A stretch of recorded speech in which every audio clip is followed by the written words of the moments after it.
এইবেলি নিৰ্বাচনত আমাৰ 16 নম্বৰ অভয়পুৰী সমষ্টিৰ বাবে আমাৰ ৰাইজৰ মংগলৰ কাৰণে সৰ্বাংগীন উন্নয়নৰ কাৰণে আমি ৰুদ্ৰ পাঠক ডাঙৰীয়াক বিচাৰিছোঁ।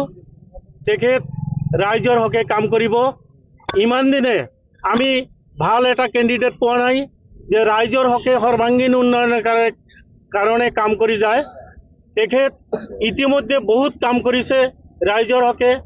গতিকে আমাৰ ইচ্ছা তেখেতৰ দ্বাৰা আমাৰ অভয়পুৰীবাসীক উন্নয়নৰ ধাৰা বোৱাই দিব।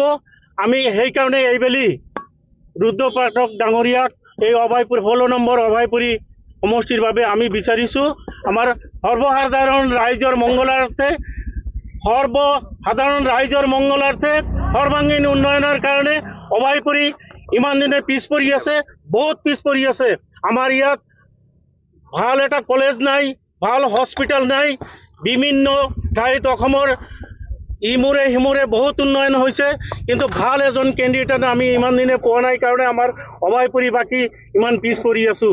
আমি ৰাইজে এইবাৰ বিচাৰিছোঁ তেখেতক এই সমষ্টিৰ বাবে আমাক যদি প্ৰাৰ্থিত্ব দিয়ে, আমাৰ ৰাইজ বিজেপি দলৰ পৰা প্ৰাৰ্থিত্ব যদি দিয়ে, আমাৰ সৰ্বসাধাৰণ ৰাইজ ভাল পাব আৰু বিপুল সঁহাৰিৰে তেখেতক ৰাইজৰ দাবী, চাৰিওফালে ৰাইজৰ দাবী এটাই দাবী, ৰুদ্ৰ পাঠকক বিচাৰিছে, আমিও বিচাৰিছোঁ।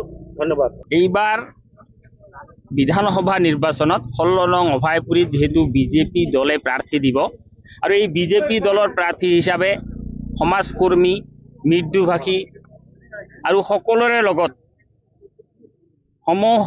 সমতাৰে উন্নয়নৰ ক্ষেত্ৰত আগবঢ়া আৰু নিজৰ প্ৰচেষ্টাত সমাজৰ বিভিন্ন কাম কৰাৰ বাবে সমাজৰ প্ৰতিটো জাতি জনগোষ্ঠীৰ মানুহে এইবাৰ ৰুদ্ৰ পাঠকক বিচাৰিছে আৰু দলেও ৰুদ্ৰ পাঠকৰ কাৰণে হয়তো কি কৰিছে, যাৰ কাৰণে আমি আন্তঃৰাষ্ট্ৰীয় কোচ ৰাজবংশী সন্থাৰ পৰা আমাৰ বিপুল দাবী আমি মুখ্যমন্ত্ৰীক অনুৰোধ জনাইছোঁ বা বিজেপিৰ কেন্দ্ৰীয় নেতৃত্বক অনুৰোধ জনাইছোঁ, তেওঁলোকে যাতে আমাৰ অভয়পুৰী 16 নং অভয়পুৰীত ৰুদ্ৰ কুমাৰ পাঠকক প্ৰাৰ্থিত্ব দিয়ে আৰু তেওঁৰ বিজয় নিশ্চিত জানিয়েই আজি হয়তো আমি ইয়াতে আছোঁ। গতিকে আমাৰ কথা হ'ল যে আমাৰ নিশ্চিত যাৰ বিজয় তাকেই প্ৰাৰ্থিত্ব দিব লাগে আৰু দলৰ সহযোগী হৈ আমাৰ ডেভেলপমেণ্টৰ কাম